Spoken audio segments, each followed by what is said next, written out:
Yes.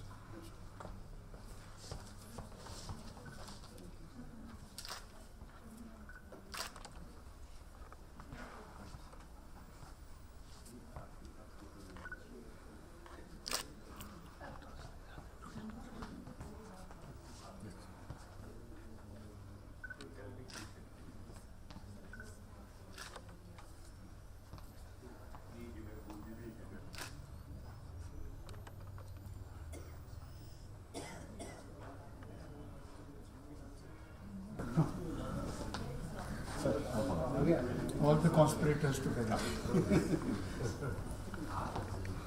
Okay, can you smile?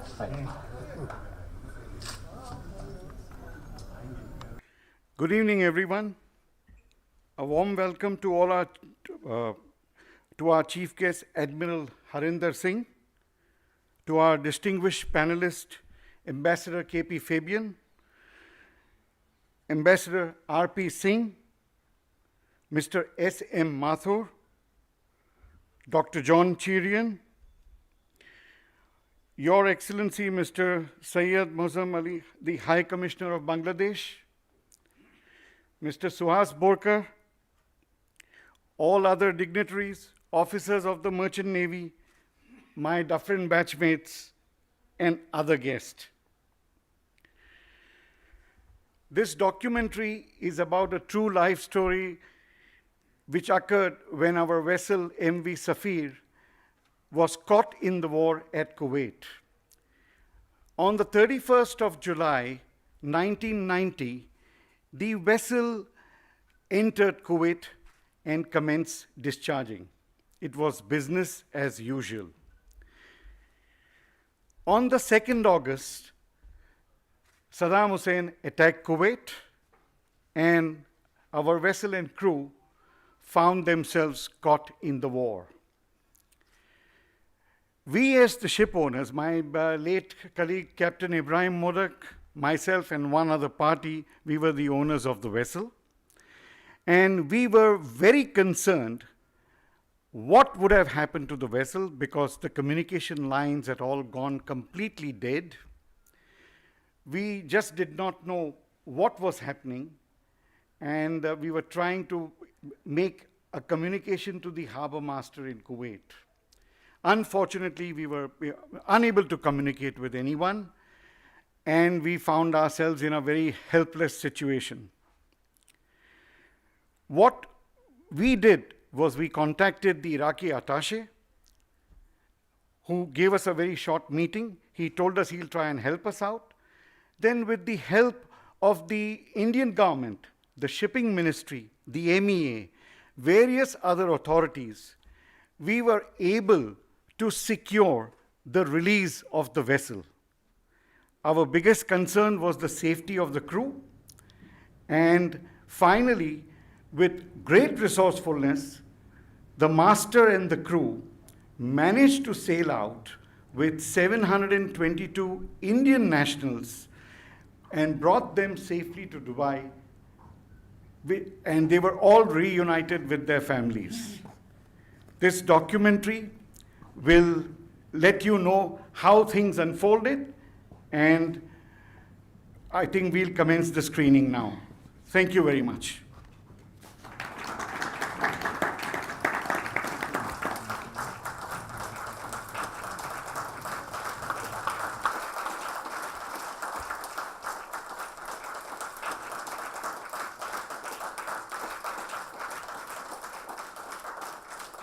Thank you, ladies and gentlemen.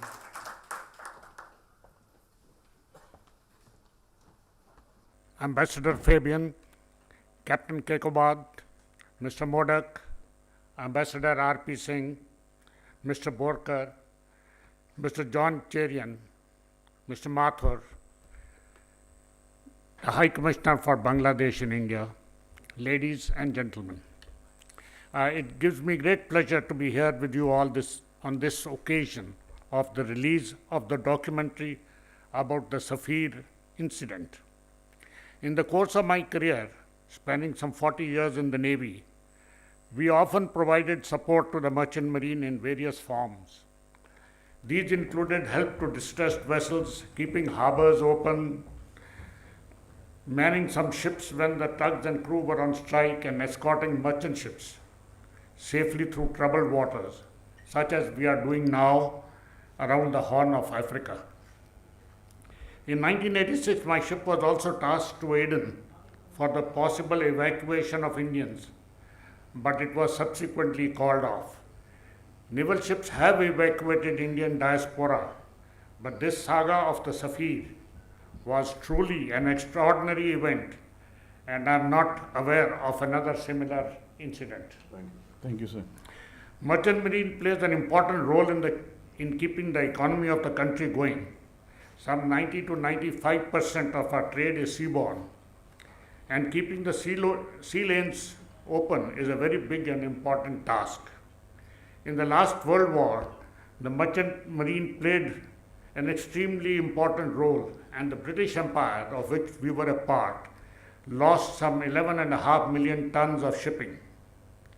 The British, unlike us, have been most thankful to the role played by the merchant marine. And amongst the Queen's duties is also listed, she is also listed Master of Merchant Marine and Fishing Fleets.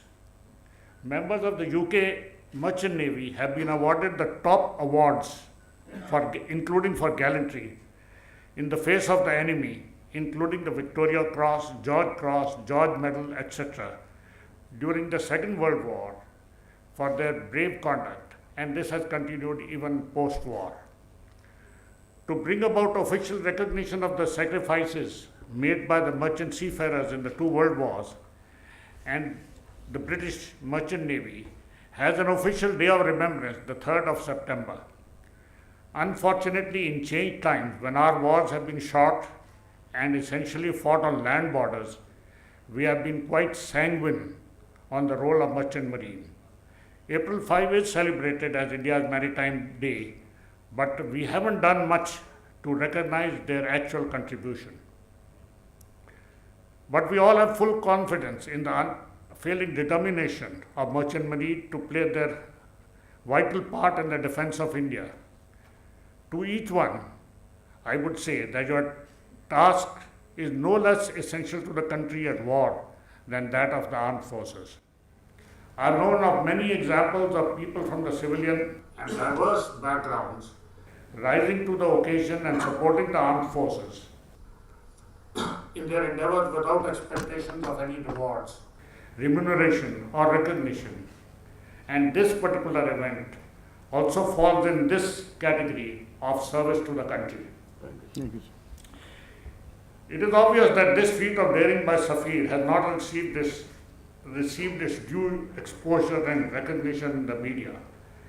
Airlift is a commercial product, and the producers have obviously taken cinematic license to show what they think will get them eyeballs, and of course it exaggerates the achievements of some and belittles others. On the other hand, Safir's was a miraculous feat under the obtaining circumstances when nothing was normal and difficulties and risks were abounding. I'm sure this documentary will clear much of the air, as it has done for me this evening, and hopefully for you also, about the Safir saga, which also highlighted the example of perfect coordination between the embassy, the ships, and the MEA. We saw the display of ingenuity in making the arrangements for the stay and transportation without incident, and of course of the generosity, because it was done without cost and any but humanitarian considerations. The nation is proud of your achievements and the contribution you made for our countrymen, and this documentary will bear witness forever. I may also add that those who ran the operation, and some of them are here today, deserve a more formal recognition of their feat, just as some other countries do. Please join me in giving them a nice hand.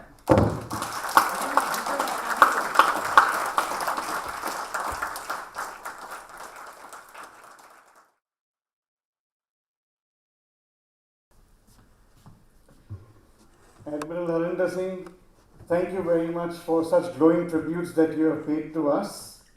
We are very thankful that you have spared your time today and come, and we are very happy to note that the documentary has won your heart.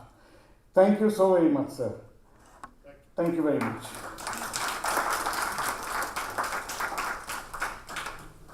So it's a saga which has been retold today, and I think it's a brilliant film. And that I say as a filmmaker, because recreating a film after so long, I mean the drama, the whole kind of scenario is very difficult.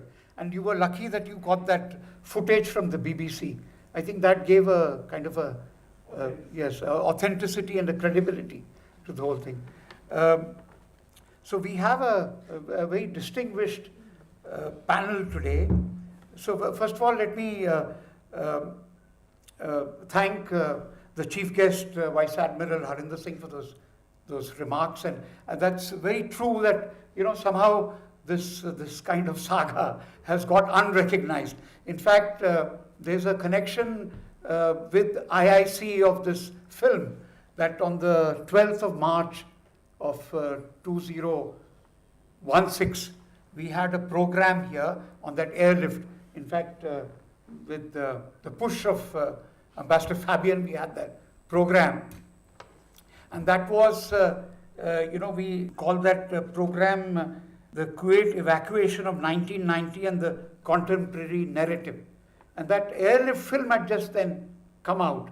And it had, distorted the whole scene totally, It was, cinematic license, I think, should also have its limits, you see. It should be reflective of history. But here, just to get the seats and the tickets and the revenue, they had distorted everything. The MEA was shown in poor light, and I don't know why the Ministry of External Affairs didn't take it seriously. Because, you are reflecting the role of the state. You see, governments may come and go, but the role of the state in rescuing its own citizens cannot be treated in this kind of shoddy manner. That's what I felt, and most of us agreed with that. And then, so it's hats off to Viraf Rusi Kekobad and Hanif Modak for this, and your dad for going through this whole exercise. So now, just to introduce the distinguished panel, is Ambassador Fabian, whom you have seen on the saga, who played a very important role, and Ambassador R.P. Singh, who was there at that time as the first secretary in Kuwait, and then the second secretary in Kuwait, S.M. Mathur, and then, of course, John Cherian, who will look at the whole saga in a little objective way from the front line. So I think we should go ahead without further ado, and I would request Ambassador Fabian to open the discussion. Moderator Suhas, my colleagues from the MEA, John Cherian, my good friend, if I may say so, and the High Commissioner from Bangladesh, and Captain Kekobad and Mrs. Kekobad, and also the co-owner, Mr. Modak, ladies and gentlemen. I was thinking, it was Blaise Pascal, the French philosopher, who said, Cleopatra's nose, had it been shorter, the whole face of the earth would have been different. Now, I was thinking, in case Captain Kekobad had not joined the Merchant Navy and had got into the Bollywood, I'm sure he would have made great films. Because between the two of them, they are producers and directors. They have made this wonderful film. Congratulations. Now, what you did was an act of heroism. After all, you could have just brought the ship empty. By bringing in people, you are taking on responsibility. Quite apart from you lose the insurance if you have a passenger, if you are a merchant vessel. So, it was a combination of heroism and humanism. You know, you cared. That's why you did it. Now, I don't want to say more because I am so much there. So, let me recall one or two things. One is that, that was the time when the government, the union government in Delhi and the state governments and all the agencies, we acted with absolute trust in each other. You know, we got permission from the Security Council to send a shipload of food to Kuwait, and I got information from the Shipping Corporation of India, oh, such and such ship is going to be in Kochi tomorrow, and it has to leave within 24 hours.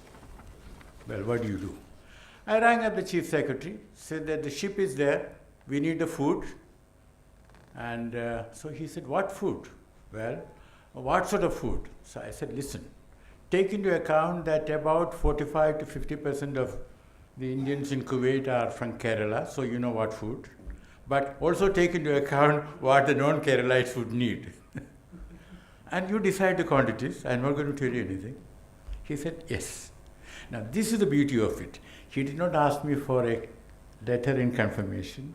He did not ask me who will pay for it. Of course, I sent him a message after the conversation, thanking him, saying that External Affairs Ministry will take care of the, cost thereof. But that was the trust.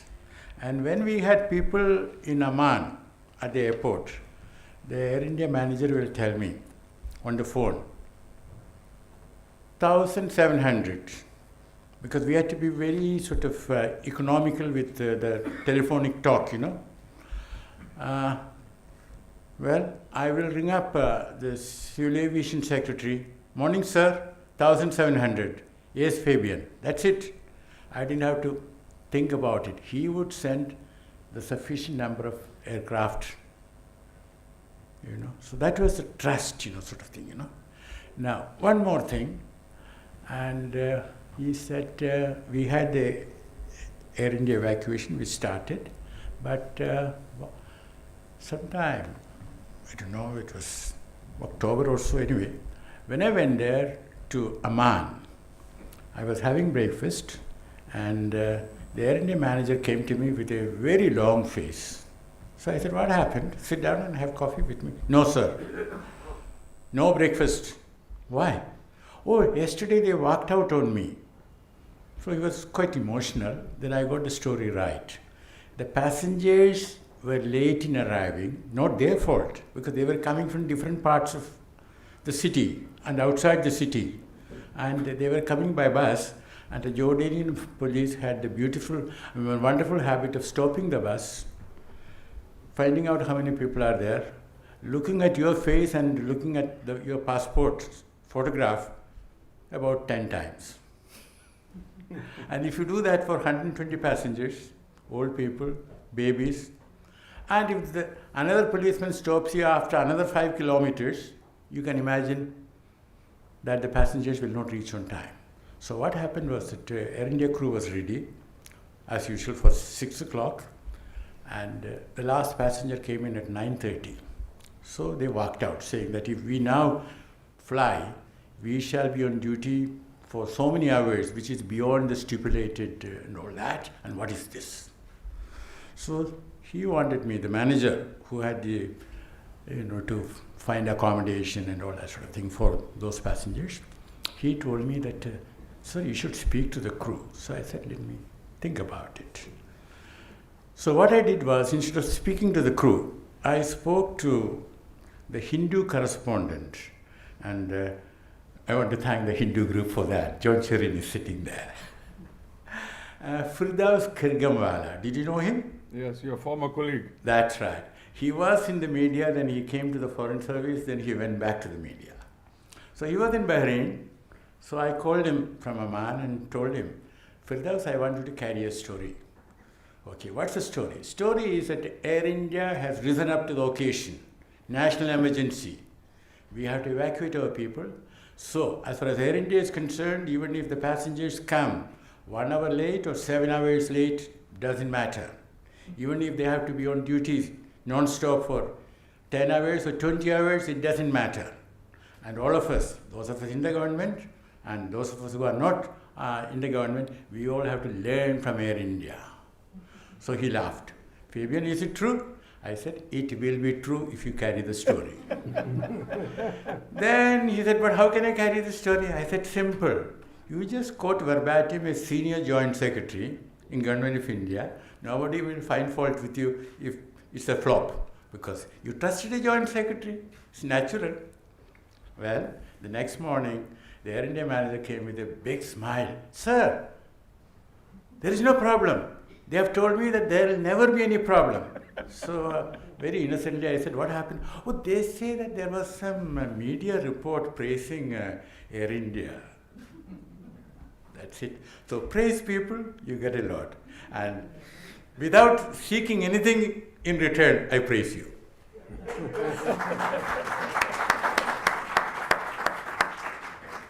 No, actually, this, one thing which we must remember is that this the saga of MV Safir and that rescue mission was the first to take out our people stranded there in Kuwait. No, first was the Gujarat flight. No, that's okay. No, but independent of the ships that you put on By ship. by ship. No, but that carried 200 people on the aircraft. Yeah.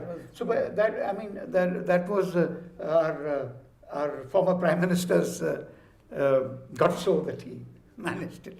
But otherwise, this raised the hopes of everybody being rescued. Because you could take them out on a ship. So this did raise the hopes of virtually a people, denied any succor. Can we invite Ambassador R.P. Singh now? Thank you, Mr. Bolkar, for organizing this function. Mr. Kekobad and his wife, Mr. Modak, the High Commissioner from Bangladesh, the Chief Guest, Mr. Harinder Singh, Vice Admiral Harinder Singh, my colleagues at the dais, ladies and gentlemen. As you have seen in this picture, the Iraqis attacked Kuwait in the early hours at about 1:30.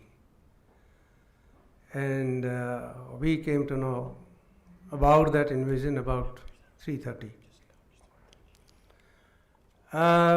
The news spread like anything, and everybody was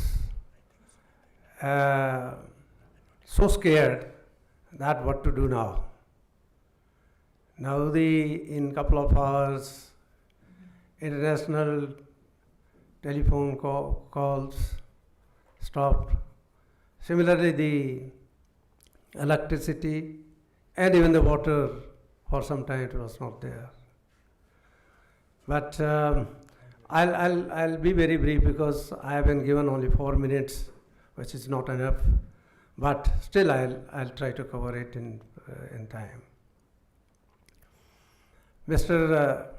Kekobad and his team, I salute you.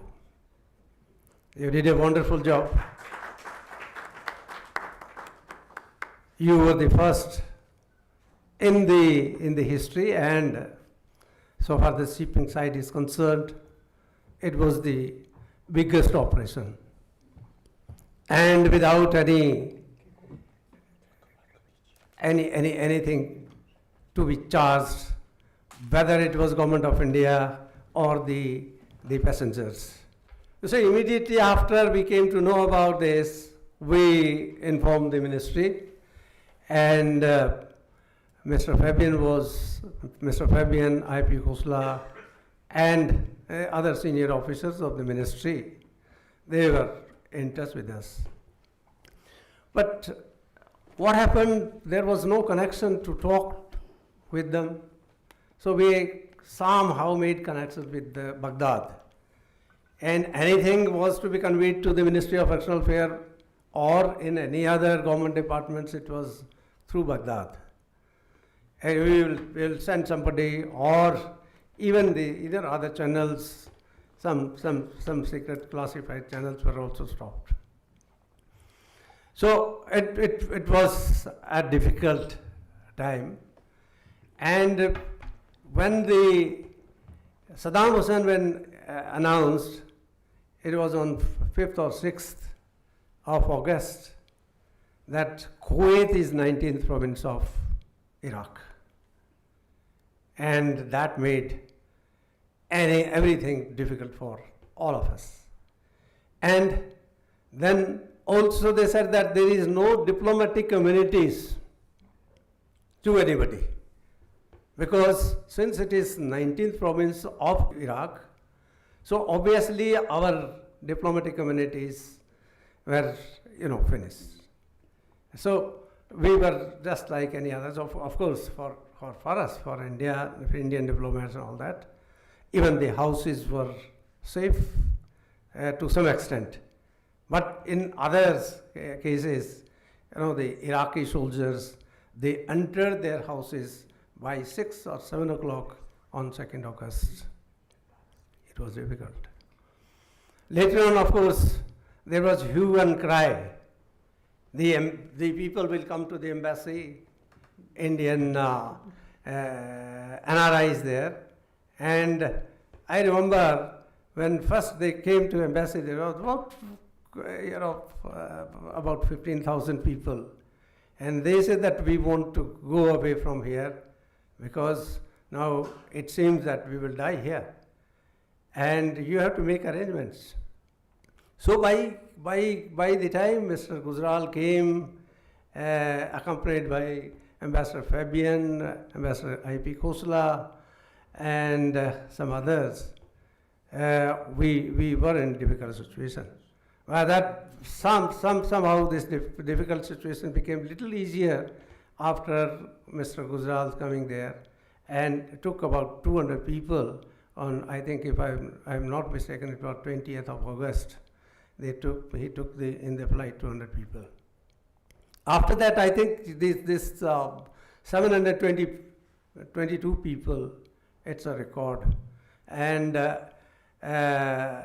the government of India and of course the entire nation is grateful to you, Mr. Kekobad and others.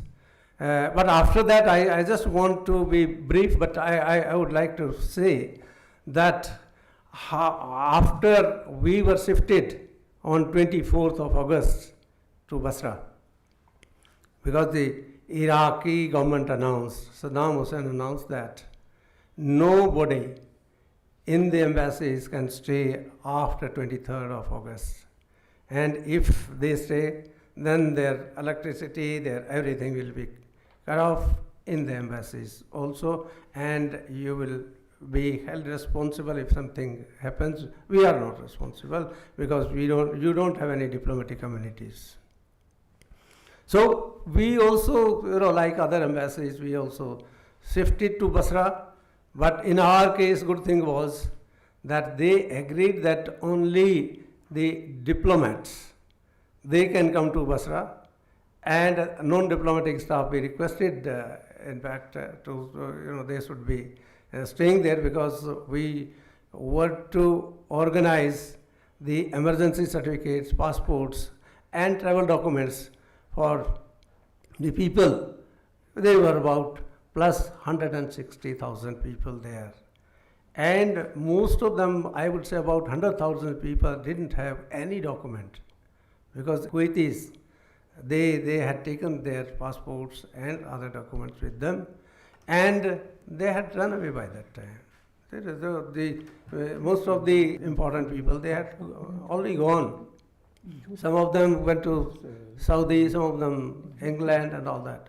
So while we were in Basra, We used to come to Kuwait every second, third day and issue the passports and all that. And then with the help of Indian community, we formed various committees who will look after their transport, their evacuation and all that. So we used to send about 100 buses daily from Kuwait to Jordan, which is 1900 kilometers.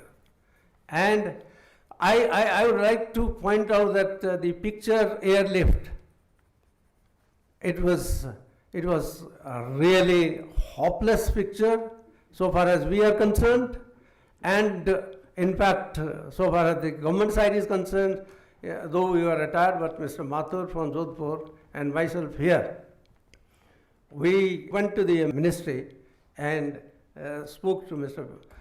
Fabian and others that we should do something on this, how this picture was allowed to be screened. But, criticizing embassy, Kuwait, the embassy in Kuwait, they ran away. The embassy in Baghdad, they didn't even offer a cup of tea when the Indians went there. And so was the case in Jordan, that nobody helped us. How can it do? So this, I hope the many people, they see this and you organize something, Mr. Balkar, to release this to the general public and make maybe some other arrangement. Because unless they know, they will be saying that, well, whatever was shown in that airlift picture, they were right. But they were 100% wrong.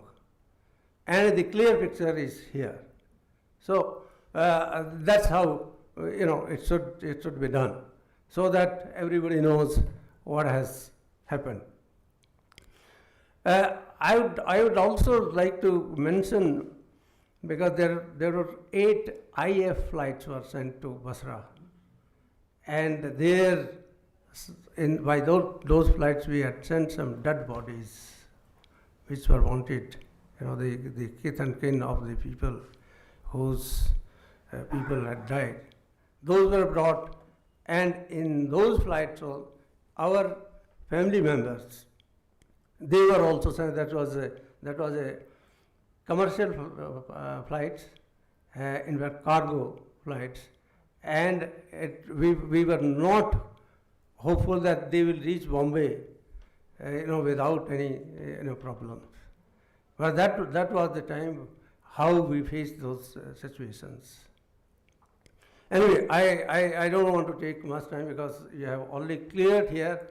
We are grateful to you that at least that airlift picture, what the image of the government of India, embassies in Kuwait, Baghdad and Jordan, were created. That has been, in fact, now clarified. Thank you very much.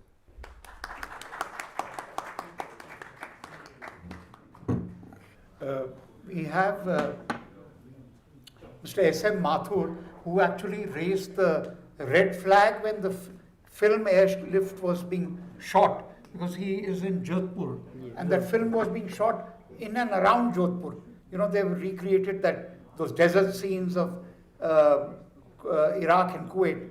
So, we are grateful to him for having raised the red flag very early.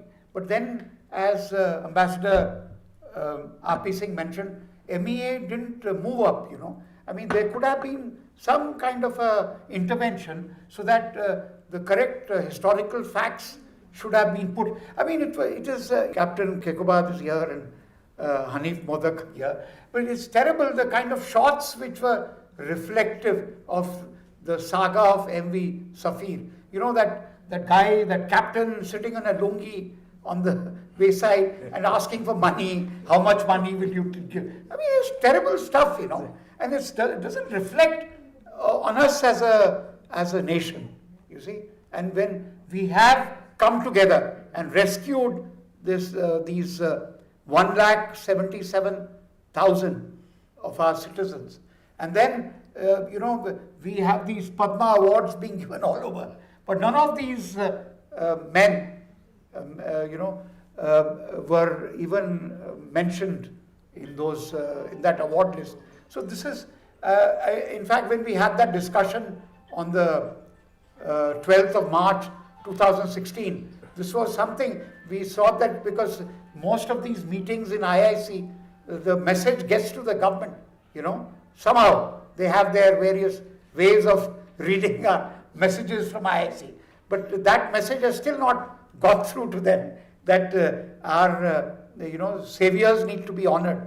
But anyway, so I'll now ask Mr. S.M. Mathur to. Good evening, ladies and gentlemen. It's just like reviving the nostalgic memories of the events which took place in Kuwait after invasion by Iraq on 2nd August 1990. It was exactly 28 years back that on 11th of August 1990, I went to Kuwait port and met the Indian captain and the crew of cargo ship MV Safir.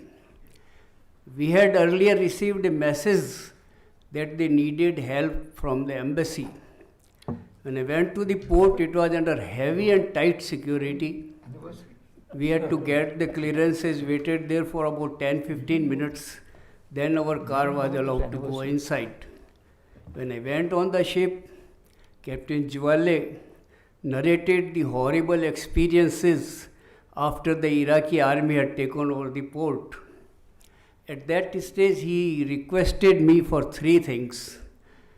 The owner of the ship, and through them, the relatives of the crew should be informed that they are safe. His second request was that embassy should intervene with Iraqi authorities to expedite the unloading of cargo. They were unloading the cargo at a very slow pace. It would have taken more than a month to unload the entire cargo.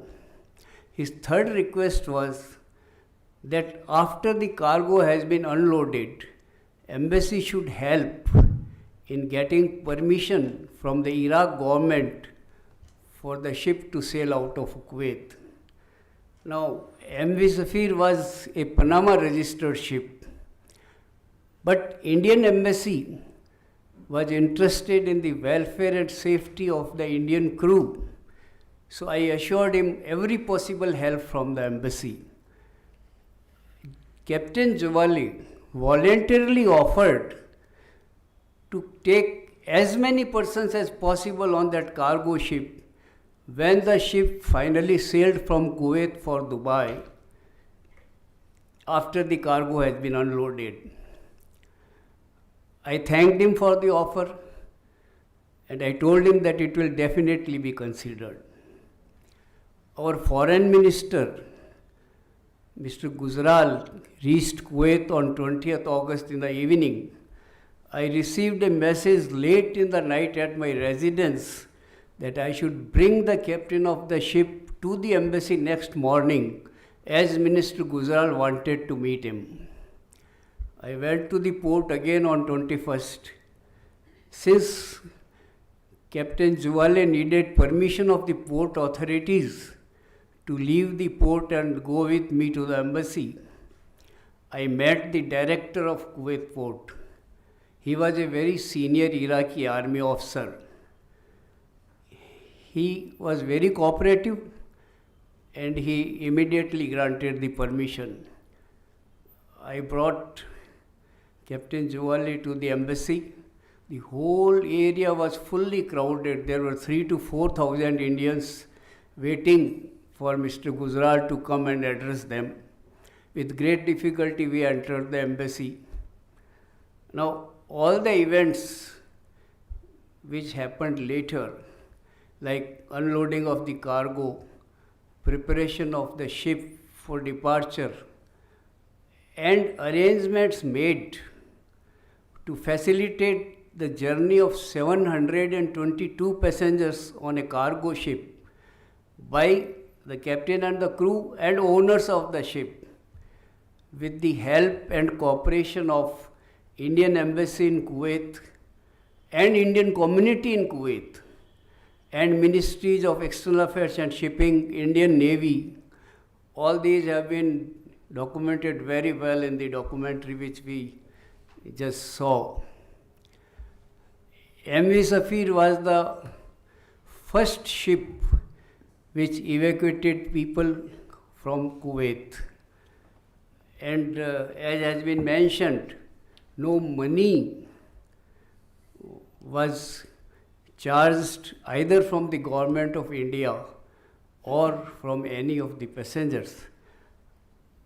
Another significant fact was that a large number of sick persons, pregnant ladies, some of them in advanced stage of pregnancy, old and infirm people, traveled by this ship because it sailed from Kuwait itself. Other 3 ships operated by the Shipping Corporation of India in October involved a journey of more than 200 kilometers from Kuwait to ports of Qasr and Khor al-Zubair near Basra.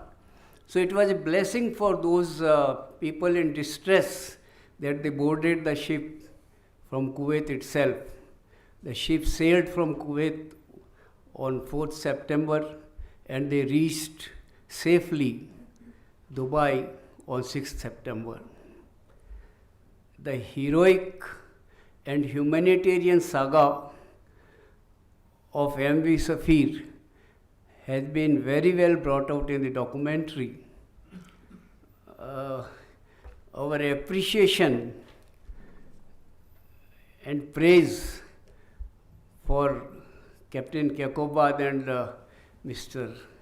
Hanif Modak for bringing this historic event in public domain by producing this documentary. Thank you. Can I ask John now to please take the floor?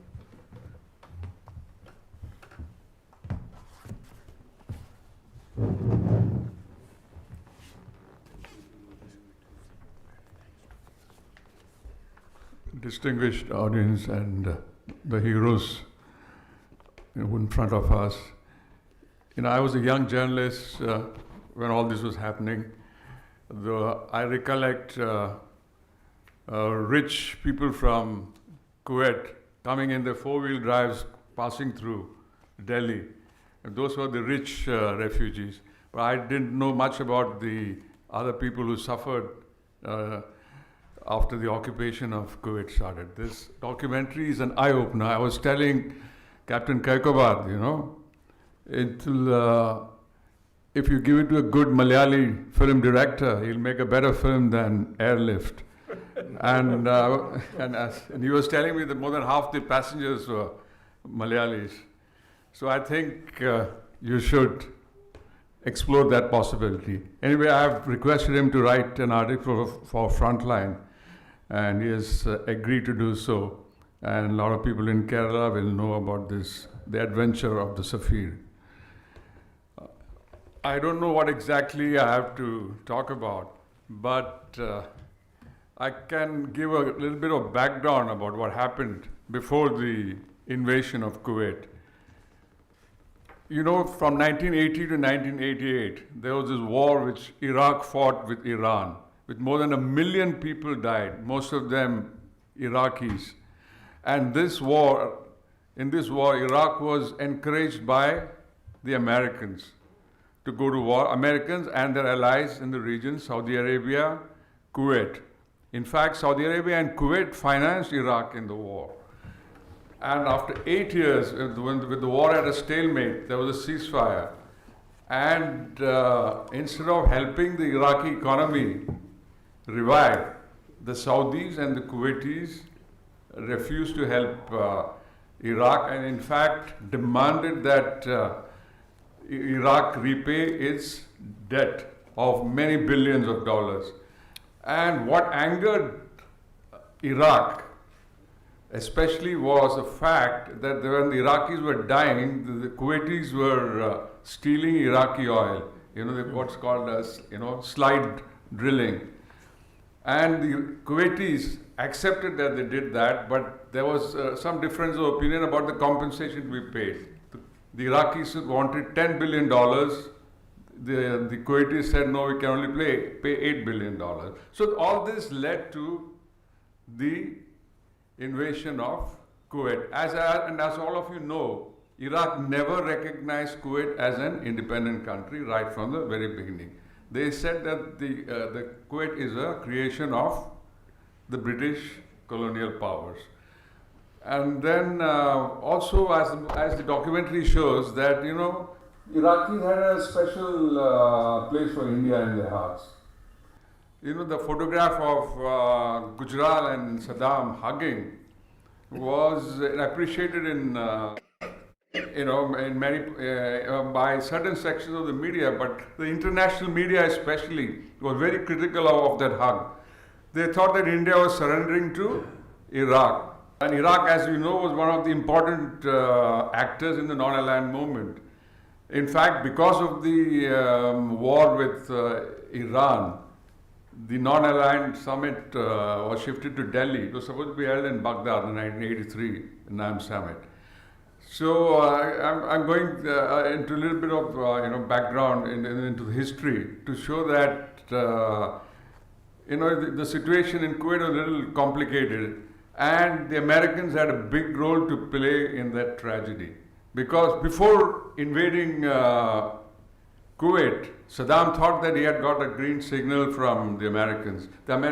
He met the American ambassador, April Glaspie, that's her name, and the impression he got was that the Americans were not really interested in what's happening in the region. They will not interfere. And before that, Donald Rumsfeld had gone and met Saddam, and as you remember, in those days, America was the biggest arms supplier to Iraq. So, but when after the Iran-Iraq war ended in a stalemate, Iraq was left totally isolated, its economy in tatters, and this is one reason why the invasion of Kuwait took place. But as the documentary shows, that in some ways the Iraqis did help us, and they had facilitated the movement of the ship, allowed the ship to leave the port. And foreign nationals working in Kuwait, they were also sort of, put in panic mode by the kind of stories, which just spread about the Iraqi occupation, like babies being killed in the incubators. All these stories turned out to be totally false. An uncle of mine who was in Kuwait, he left, he was one of the rich, Indians, so he had no problems living in Kuwait. But when he went back to Kuwait, he found his flat was intact, both his cars were in, mint condition. So looting was there, but I think they were targeted looting. They were looting the Kuwaiti thing, Kuwaiti gold, Kuwaiti property. So this is kind of putting the whole thing in context. So thank you for the excellent documentary, and we hope that we'll hear more about it. The future generation needs to know about this. Thank you very much. I think now we'll close this discussion. But you will take the floor just now for a minute to do the Thanksgiving. Question and answer session 2. Okay, yeah. Okay. I want some of my merchant naval colleagues to ask me a question which they ask me. So why don't you come up on the floor then? Come up on the podium. Yeah. Yeah, go ahead. Can we have Suhas ji, it's my very humble request that the movie MV Safir be shown to External Minister MEA Sushma Swaraj ji and INB Minister Rajyavardhan Rathore, along with the movie Airlift, so that they can draw the comparison and the fatalities that the movie Airlift has done to the integrity of our nation, and the movie MV Safir be thereafter, as per their discretion, be nominated for a national award in the near future. And in 1990, I was a little less than 8 years. So I really did not know what has happened and what happened in Kuwait then. So thank you very much from all of us present here for bringing this in front of all of us. Thank you. Thank you. Yeah. Can we have the Mariners asking something? Can take the mic. Yeah, Viraf, one question. What took you so long to produce this documentary? If most of the stuff was there with BBC, why after 28 years? See, when this incident happened in 1990, and we did the rescue, we thought about it, and slowly the incident faded in our minds. It was close to our hearts, but it faded in our minds.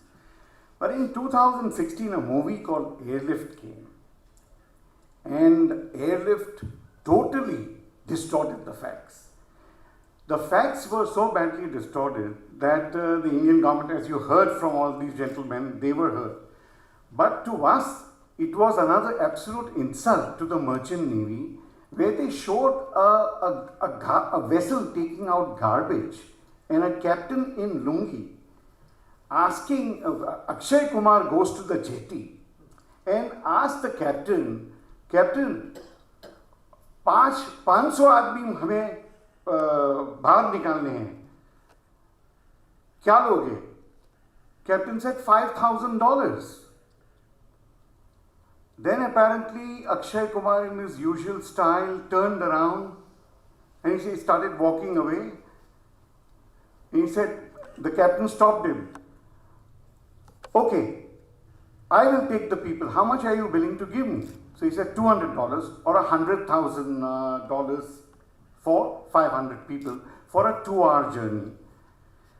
Now you see, this reflects, when we did this at CMMI on 4th August, where all the merchant naval crowd was there, they asked me this question. And one of the captains said that I do not call myself captain anymore because my son said, he saw this movie and he says, Daddy, this captain is in lungi, and are all captains like this sitting in lungi and asking for money?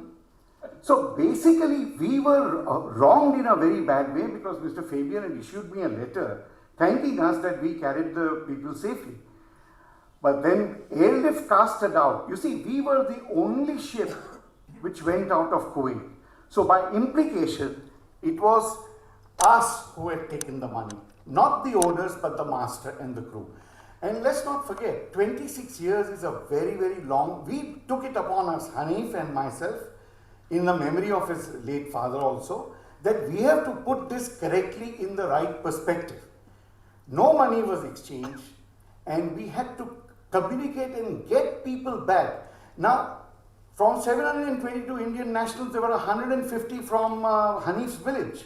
And he did a fantastic job. It took him 3 months to communicate with people, to get them into the office and to get a reinforcement from them that was any money asked for or given. The fact of life is nothing was given to us and nothing was asked to us, and this is one of the reasons why we made the documentary. The second reason was also, see, we had forgotten everything. I had no contact with Hanif's family for 15 years. I stopped ship owning in 2001. And when we found out that the master was giving reports in international media, which was absolutely shocking. He was giving reports in New Zealand media, etc. in the early 2005-2006, which I had no knowledge about. When Airlift came, Hanif contacted me and he showed me some articles that the master was claiming that he was the whole and sole person who did everything. Contacted Saddam Hussein, took on all the passengers at his own risk. He told the Indian government were the prophets of doom. He ignored them completely. And on his own risk, he brought 722 people to Dubai. My only question is, if he did that, why did he send a message to the MEA, to me and to Mr. Fabian, asking, we have done this, kindly disembark the passengers? Do you think that you can go ahead, defy the government, and then ask the government to disembark the passengers in Dubai? So that is one of the second reasons that we made the documentary. And thirdly, we said, why don't we go all out and, you know, get the facts right and show it to the world that this is what we have done, you know. This is the only reason why we made the documentary. We are not producers. We have had so many goosebumps and road bumps all across while we made the documentary. The guy who was making the documentary abandoned us halfway. So eventually we had decided that we are going to take it to the end, and we have brought it to the end. It's not for some heroism of us or something. We wanted to show that if everybody cooperates, like Mr. Mathur said, if all hands are held together, anything is possible.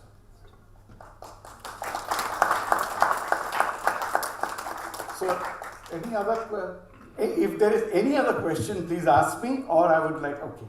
I can understand the difficulties you must have had with no communication with the ship. Did you think of Dufresne's 10 Commandments at that time, that you're going to achieve it? Believe me, we were in such turmoil. I did not think of anything. My only problem was, you see, being seafarers ourselves, what we wanted to do was we were worried about the crew. Because the ship was insured for a princely sum, you know. We could have just, if I was not a master mariner, and if I was just a hardcore businessman, I wouldn't have bothered. But just because we were at sea, and so many people on board that ship had sailed with us, I had to do what we had to do. I mean, the difficulties you had in communication with the government, with the Iraqi government, with everybody, I can understand what it must have been at that time. 34 days of real hell, you know, but we made our way slowly, and we would really want to thank Mr. Fabian, Mr. Mathur, Ambassador R.P. Singh, because these were the people who were in it completely. With, you know, Ambassador R.P. Singh and Mr. Mathur were on ground zero. And, you know, to get a message that people are safe, that was our biggest happiness, you know. Now my colleague Hanif hardly speaks. I just want him to come and say a few words also, and then I will, you know, I will give a vote of thanks. But Captain Modak is not here with us. He did a phenomenal job in Dubai. He did everything with the Dubai authorities. And, you know, the operation at Dubai, the consular officers and every person cooperated so well. When the refugees left the ship, it was a big relief for all of us. After that, all hell broke loose, and our ship was pursued for non-delivery of cargo in war. And every time we would go to certain ports, we would have an arrest. You are very familiar that in those days they would attach or detach the vessel on a Friday evening. You cannot do anything till Tuesday. And we were not people with deep pockets. One ship earning freight and demurrage, and it goes into the other. With our main ship in this problem, it was the beginning of the end for us. So, after all the efforts, what was your feeling when you saw your ship, Safir, at Dubai? What was your first feeling? Our feeling was great. We were elated. We were totally elated, you know, and we thought that nothing better could have happened. That is what it is. And you came with all the biryani. No, that was at the anchorage. You see, Okay. because there was, we never knew whether the cook who did this, Lakshman Murthy, actually sailed with me for 3 years. And I told you about him yesterday. And this guy and there were a lot of help from the other crew members. For 48 hours they cooked, and everybody who wanted khichdi came and ate that khichdi, which was really delicious. Absolutely. We believe you. Yes. Hanif, please. I'd like you to say something. I think Captain Kekawad has said everything about it, the whole story. As far as I was concerned, the documentary was very important for me because my father is a very good man. He has a name in the shipping fraternity. Lots of people who love him. And he has done a lot of social work for the community, for the Konkan region, for all the seafarers. He's been a very good father. And he has been a very good father, and he was a father for Kekawad also. He was a wonderful person. So when I saw Airlift, I fled up. I just could not tolerate it. I said, this man is trying to bullshit the name of my father, who has been a wonderful man. And I took it upon myself to really make this documentary because I knew everything that happened. I was a part and parcel of the entire circuit operation, although I was not as active as Kekawad. But I have spent sleepless nights. I have been after this whole thing, connecting, lining up all the links for Kekawad. And Kekawad had been just running around all over the place, Bombay, Dubai, Delhi, meeting all the people. We have both worked very hard, but Kekawad has done an incredible job in clicking the whole thing well together. My father also has done a wonderful job, and I thank all of you for recognizing this feat.